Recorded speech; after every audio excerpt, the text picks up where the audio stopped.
네, 반갑습니다. 오늘 왕의 식탁으로의 초대라는 제목을 가지고 우리 함께 은혜 나누려고 합니다. 오늘 러시아와 우크라이나 전쟁이 끝날 기미가 보이지 않죠. 오히려 모두가 이길 줄 알았던 러시아가 고전을 하기 시작했습니다. 오히려 러시아가 우크라이나에게 밀리기 시작하면서 또 세계적인 분위기가 러시아에게서 마음이 많이 막 떠나기 시작하면서 푸틴이 결국 뭐까지 막 생각하냐고 막 뉴스에 나오냐면 핵무기까지 선언되겠다고 이렇게 나오고 있습니다. 자칫하다가는 진짜 세계 3차 대전이 일어날 것 같은 긴박함이 사실 국제 정세 속에 있는 것 같습니다. 이게 우크라이나에게 계속 밀리기 시작하자 러시아가 이제 30만 군대를 징집하겠다 발표했습니다. 그리고 징집을 하기 시작했죠. 그 소식이 나오자마자 러시아 사람들의 반응이 어떻습니까? 러시아에서 도망치기 시작합니다. 그렇죠? 보면 막 도망가다가 잡히는 사람들도 있고요. 차가 막 막혀있는 그 사진들도 막 봤을 겁니다. 그리고 징집에 반대하는 학생들, 젊은이들이 막 반대 시위를 하다가 잡혀가는 경우도 있었습니다. 한 1,300명 정도 잡혀갔답니다. 이 러시아에서 30만 군사 징집 뉴스가 나오자 한 청년이 공개적으로 그것을 찬성했었던 영상이 한번 떠서 기사를 봤어요. 영상을 보지 못했던 것 같은데 나는 러시아의 군대 징집을 나는 옹호한다 하겠었던 청년이 있었어요. 근데 정작 자신이 징집 대상이 되자 그 청년이 어떻게 하냐면 도망가려고 합니다. 자기가 징집 대상이 되니까 도망가려고 하다가 붙잡힌 사진이 인터넷에 떴어요. 요즘에 지금 러시아 관련 뉴스에 달린 댓글이 뭐 이렇습니다. 결국에는 그 사람의 입장이 되어봐야 한다. 푸틴을 지지하면서 전쟁에 반대하지 않던 대다수의 러시아 국민들의 현재 모습에 안타까움을 금할 수 없다. 이런 댓글이 달렸어요. 여러분, 만약 러시아 사람들이 이 푸틴 정부가 올바르지 못한 힘을 사용하는 것에 대해서 전 국민적으로 들고 일어나서 그것을 반대했다면 이 전쟁이 일어나지도 않았을 거고 이렇게 길어지지도 않았을 겁니다. 그런데 푸틴 정부도 그렇고 러시아 국민들도 이 전쟁이 자신들에게 유리할 것 같고 이득이 될 것 같아서 지지하고 있었던, 그런데 이 국면이 이렇게 돌아가자 이제는 그들 자신들에게 피해가 오기 시작하면서 반대 시위를 하기 시작했죠. 여러분, 자신들의 힘과 자원을 어떻게 사용해야 될지 모르면 세상은 전쟁터가 될 뿐입니다. 여러분, 예수 믿는 우리는 이 땅을 전쟁터로 만드는 사람들이 아니라 하나님 나라로 만드는 사람들이죠. 오늘 본문에 나오는 다윗은 어떨까요? 여러분, 18장의 내용이 이런 겁니다. 다윗이 전쟁을 나갈 때마다 승리를 거머쥡니다. 그렇죠? 아마 다윗의 상대가 없는 것처럼 느껴질 정도로 가는 곳곳마다 다 이겨나갑니다. 통일 왕국의 왕으로서 그의 입지가 굳건하게 서가기 시작했고요. 나라 안에서뿐만 아니라 국외적으로도 그 지역에 이 이스라엘을 건들 수 없을 정도로 강국으로 자리 잡아갑니다. 근데 그 승리의 이유가 뭐라고 이야기해요? 두 번씩이나 8장 6절 14절에서 그 승리의 원인은 다윗에게 있지 않고 하나님에게 있다고 이야기합니다. 그렇죠? 8장 14절 보면 다윗이 어디로 가든지 여호와께서 이기게 하였더라. 그렇죠? 두 번씩이나 이 이야기를 하면서 승리의 원인이 하나님께 있음을 알립니다. 여러분, 이 두 번의 표식은 이 다윗의 나라가 이전 사울왕의 나라와 얼마나 다른지 잘 보여줍니다.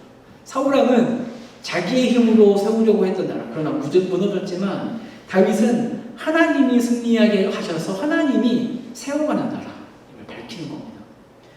그래서 그 힘이 어디로부터 온지 다윗은 알았기 때문에 전쟁에서 이기고 나서 그는 자신을 위한 기념비를 세우지 않습니다. 오히려 전쟁에서 얻은 전리품을 여호와께 드리죠. 이게 사고가 다릅니다. 여러분, 언제든 가장 잘 나갈 때가 위험하거든요. 교만할 수 있거든요. 근데 아직 다행히 다윗은 지금 흔들리지 않습니다. 여러분, 그 힘을 과도하게 사용하거나 잘못 사용하지 않고 하나님의 선하심을 따라 사용합니다. 그래서 8장 마지막 절이 아니군요. 15절 보면 이렇게 이야기해요. 다윗이 온 이스라엘을 다스려 다윗이 모든 백성에게 정의와 공의를 행하고 있다고 기록합니다. 여러분, 질문을 한 가지 던져볼게요. 여러분, 공의와 정의, 공의와 정의하면 떠오르는 어떤 이미지가 있습니까? 공의롭다, 정의롭다. 어떤 이미지입니까? 해련자매? 공의와 정의하면 어떤 이미지가 떠올라요? 형용사로 표현해도 되고요. 어떤 이미지? 세이자매? 부당함이 없고 바른. 또 우리 그 용기 형제 떳떳한 사람. 떳떳한 사람. 공의와 정의. 우리 혜진이는 공의와 정의하면 어떤 이미지가 떠올라?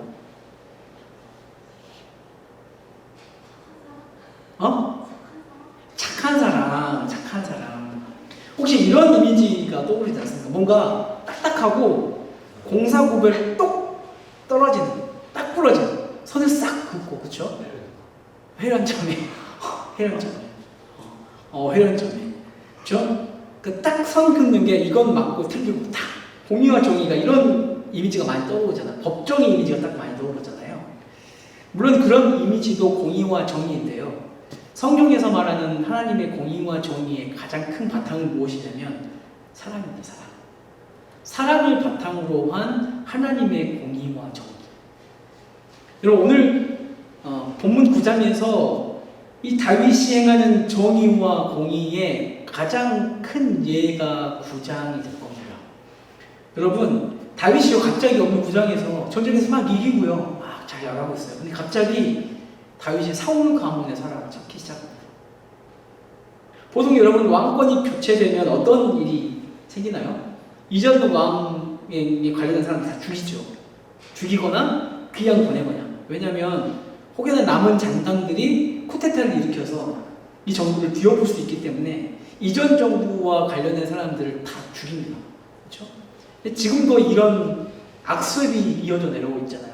정권이 바뀔 때마다 그 이전 정권의 사람들을 어떻게든 털어서 먼지라도 털어서 감옥에 집어 넣으려고 애를 쓰지요. 여러분 이게 지금 세상에서 반복되고 있는 세상의 방법입니다. 불편하면 치워버려요.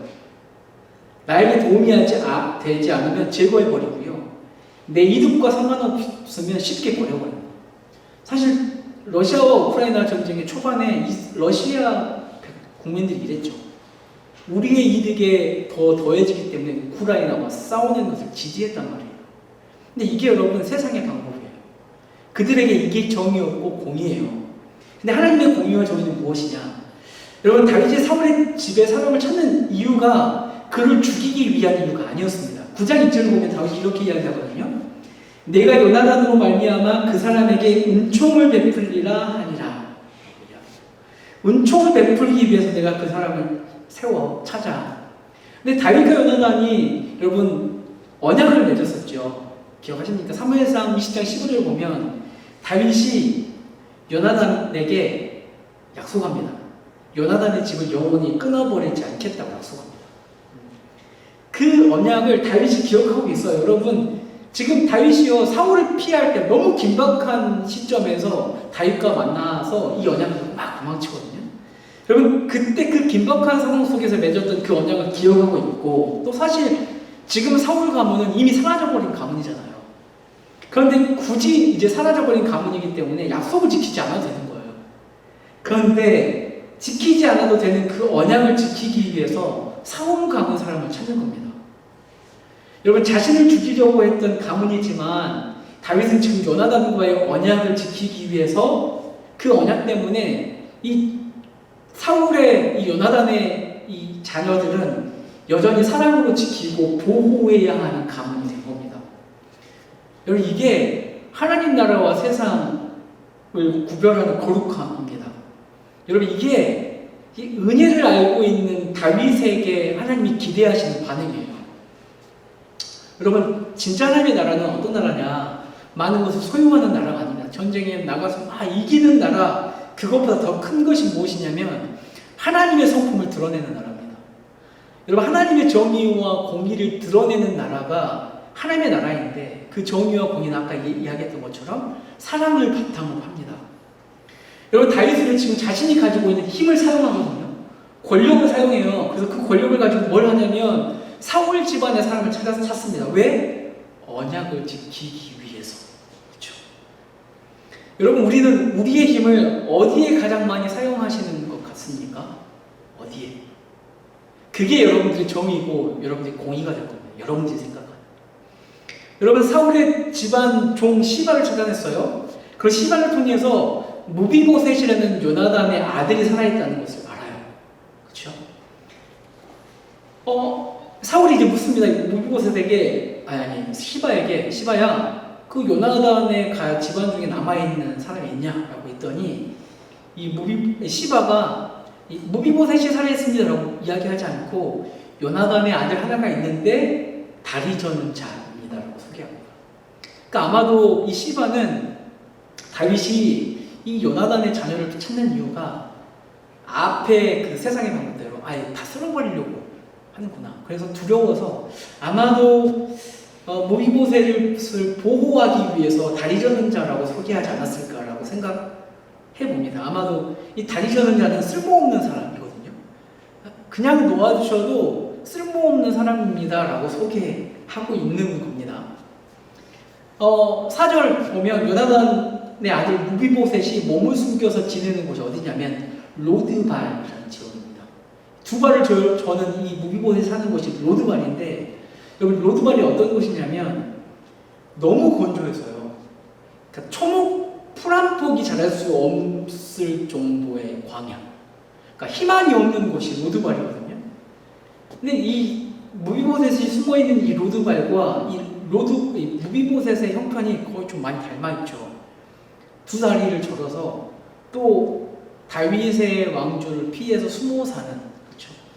전혀 꿈도 희망도 없고 쓸모없이 버려져 있는 무비보셋과 이 로드발이라는 땅이 굉장히 좀 묘하게 비슷해져 있습니다.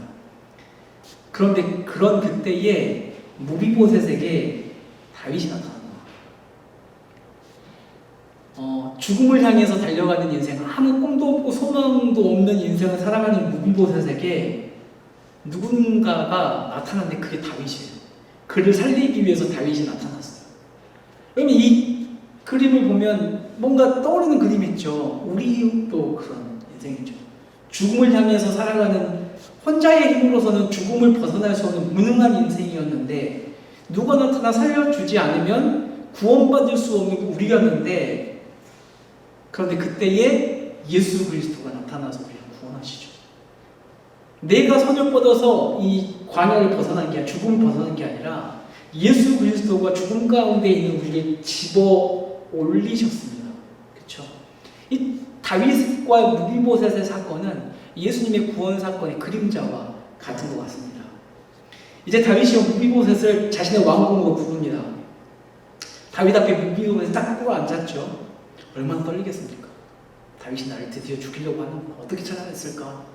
떨리는 마음으로 다윗을 향해서 꺼내는 말이 자신을 다윗의 종이라고 이야기하죠. 소개합니다. 그러니까 이게 무슨 말입니까? 나는 더 이상 우리 가문을 이어서 무언가를 할 의지가 전혀 없습니다. 난 당신 종이니 살려만 주십시오. 그런데 자신의 종이라고 소개하는 무비보셋을 다윗은 어떻게 하냐면 왕의 식탁에 앉힙니다. 그리고 그의 모든 것들, 재산과 진리를 회복시켜 주시죠. 근데 여러분 생각해 보시죠. 다윗이 이 무비보셋을 함부로 대할 이유가 충분히 사실 있어요. 먼저는 다윗의 원수인 사울의 손자였어요. 충분히 함부로 대할 수 있었어요. 또 두 번째는 그의 몸적인 장애, 몸에 있는 장애. 두 발을 저는 그 장애 때문에 그를 함부로 대할 수 있었어요. 여러분 보면 8절을 보면 이 무비보셋은 자신을 뭐라고 이야기하냐면 왕께서 죽은 개 같은 나를 돌아보시나이까. 여러분 그냥 개도 아니고요, 죽은 개예요. 그러니까 시체 같은 개, 진짜 개 중에 개. 그러니까 이방 사람들을 향해서 개라고 생각하잖아요. 그러니까 그것보다 더 안 좋은 자신이라고 이야기해요. 그 당시 여러분 구약 시대의 신체적인 장애는 뭐라고 느꼈냐면 저주라고 느꼈잖아요.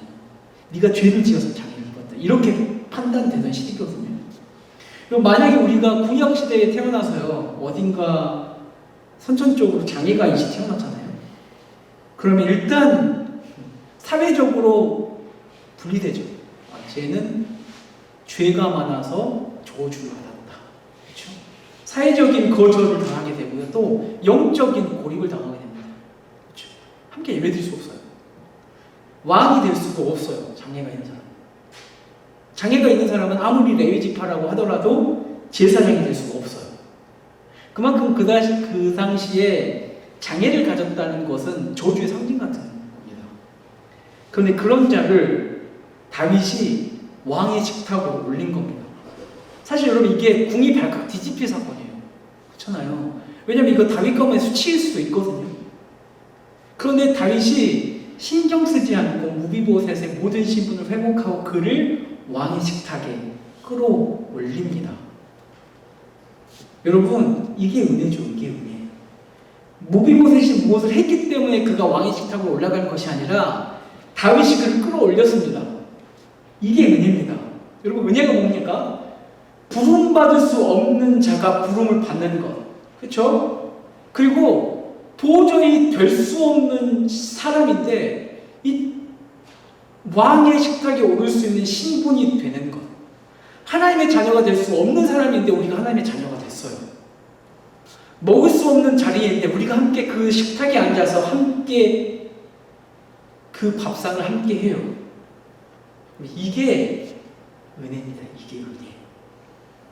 여러분 예수 그리스도의 공로 때문에 아무 공로 없는데 하나님의 자녀로 입양됐어요. 그렇죠? 평생 천국의 식탁에서 먹고 마셔요. 왕의 자녀로 살아가요. 그 은혜가 우리에게 있었고 지금 무비보셋에게 있는 겁니다. 우리는 여러분 그 놀라운 은혜가 새겨져 있는 사람입니다. 우리도 이미 왕의 식탁에 초대된 사람들. 그 은혜가 우리에게 있다는 거죠. 여러분 찰스 스윈돌이라는 사람의 책 Grace Awakening 은혜의 각성이라는 책에 이 무비보셋 이야기를 재밌게 풀어냈대요. 좀 보지 못했는데 이제 지금 여기서는 그냥 너 이제 왕의 식탁에 앉아서 같이 밥 먹어라 이렇게만 이야기했잖아요. 근데 이 찰스 스윈돌은 그 책에서 이 밥 먹는 광경을 그려낸 거예요. 저녁 만찬을 알리는 종이 막 올립니다.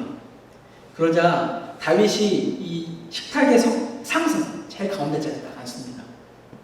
그리고 하나둘씩 자녀들이 다윗의 자녀들이 그 식탁에 막 몰려옵니다. 그 중에 솔로몬도 있습니다. 솔로몬은 책 읽기를 좋아해서 식탁에서도 책을 보고 있습니다. 밥을 먹기 전에 막 책을 읽고 있는데 지금 다윗의 자녀들이 다 왔음에도 불구하고 다윗이 음식을 먹을 생각을 하지 않는 겁니다. 다 모여있는 그들이 누군가 한 명을 기다리고 있는 거예요. 그 순간 이 문 너머에서 발을 질질 끄는 소리가 들려요. 그리고 막 철커놓고 목발 소리가 막 요란하게 들리는 겁니다. 문이 딱 열리는데 무비보셋이 그냥 두 발을 절고 있는 무비보셋이 그 식탁을 함께 하기 위해서 그 문을 열고 들어오는 겁니다. 그리고 그 두 발을 끌고 어렵게 이 왕의 식탁에 앉습니다. 이 무비보셋이 앉자마자 드디어 식사가 시작됩니다. 놀라운 일이죠. 우리가 지금 이 그림 안에 들어가 있는 겁니다.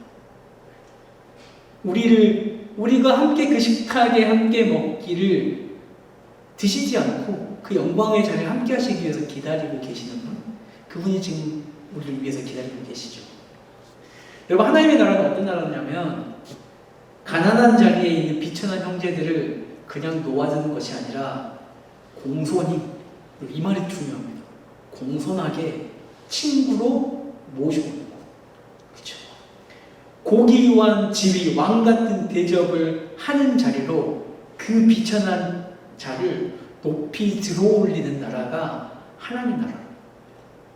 여러분 하나님 나라는 절름발이라고 해서 하나님의 자녀가 되는데 방해물이 전혀 되지 않는 곳입니다. 여러분 우리가 소망하는 하나님의 나라가 그런 곳이에요. 여러분 그 나라는 죽어서만 갈 수 있는 곳이 아니라 우리가 사는 이 땅에 이루어져야 할 나라가 그 나라입니다. 여러분 우리를 구원하신 하나님의 그 사랑, 그 은혜를 경험하고 있는 우리는 어떻게 살아야 할까? 여러분 사람의 진본병은 언제 잘 드러나냐면 그 사람이 성공했을 때에 드러납니다. 제가 요즘에 로맨스에 뭐 보고 있는데 천우희 2019년도 천우희도 나오고 로맨스 서른이면 뭐 좀 그런 그 안에 나오잖아요. 아니야 거기 나온 작품이야. 로맨스 뭐 있어요. 보고 계신 거 맞죠? 보고 있는데 이름 모르겠어요. 로맨스 뭐 좋은데 그때 그 작가 그 천우희가 작가가 되잖아요. 드디어. 그러니까 작가가 돼봐야 왜? 알죠. 로맨스가 필요했나? 아니 그거 아니에요. 그 30살 이렇게 나가서 하는 건데. 그래 이제 알았어요. 로맨스 체질, 멜로가 체질, 멜로가 체질. 거기서 작가가 돼서 천우희가 그렇게 맞아요. 흔들리는 것들 속에서 거기서 천우희가 이전에 같이 작업했던 작가들과 함께 모여서 막 그런 이야기를 하잖아요. 그러면서 이 사람은 작가가 돼봐야 그 사람의 진짜를 알 수 있다. 그런 장면이 나와요. 그렇죠? 작가가 되면 진짜 메인 작가가 돼봤을 때 그 사람의 본성이 나온다. 그런 이야기가 나와요. 진짜 그런 것 같아요. 우리가 잘 나갈 때 우리 진면목이 나오거든요. 우리가 잘 나갈 때에 잘 나가지 못한 사람을 대하는 모습을 볼 때 우리가 누구인지 정확하게 보입니다.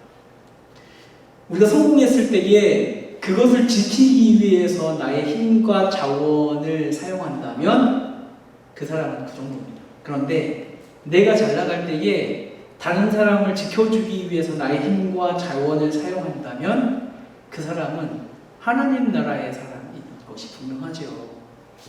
여러분 다윗이 어떻습니까?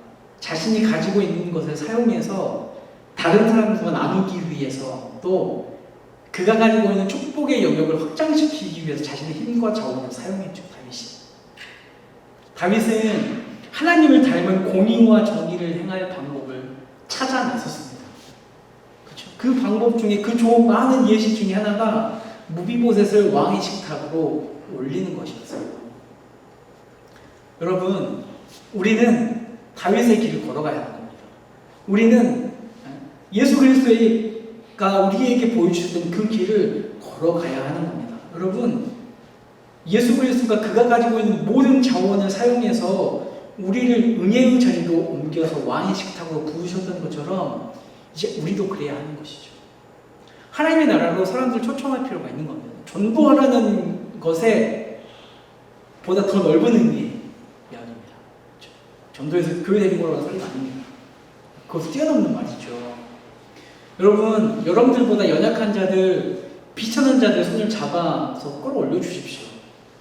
커피 한 잔, 그렇죠? 식사 한 끼, 작은 선물, 또 그들의 소리 들어주는 것, 또 우리 시진 형제 UA 잘 돼가지고, 그렇죠? 고아원 이런데 10%씩 이렇게 막 후원도 하고요. 10% 너무 많습니까? 10% 후원은 고아원에 10% 후원 할 수 있잖아요. 그렇죠? 한 100억 벌던데, 그렇죠? 근데 작은 것이지만 내 자원과 힘을 나누는 겁니다. 그러다 보면 내가 그 자원과 나의 힘을 나누는 그곳이 하나님 나라가 될 겁니다. 그리고 내가 조금 흘려준 그 자원과 힘을 통해서 누군가는 하나님의 나라를 경험하게 될 겁니다. 여러분, 그렇게 하나님의 나라를 경험하게 해준 사람에게 예수 그리스도를 전해보십시오. 이게 하나님 나라야. 이게 우리를 구원하신 예수님이거든. 한번 믿어보지 않을래? 라고 했을 때 누가 거절하겠어요? 그렇죠? 여러분, 여러분들의 힘과 자원을 아낌없이 사용하십시오. 그래서 누군가가 하나님의 나라를 경험할 수 있도록 하십시오. 왕의 식탁으로 끌어올려주는 사람이 되기를 소망합니다. 기도하겠습니다.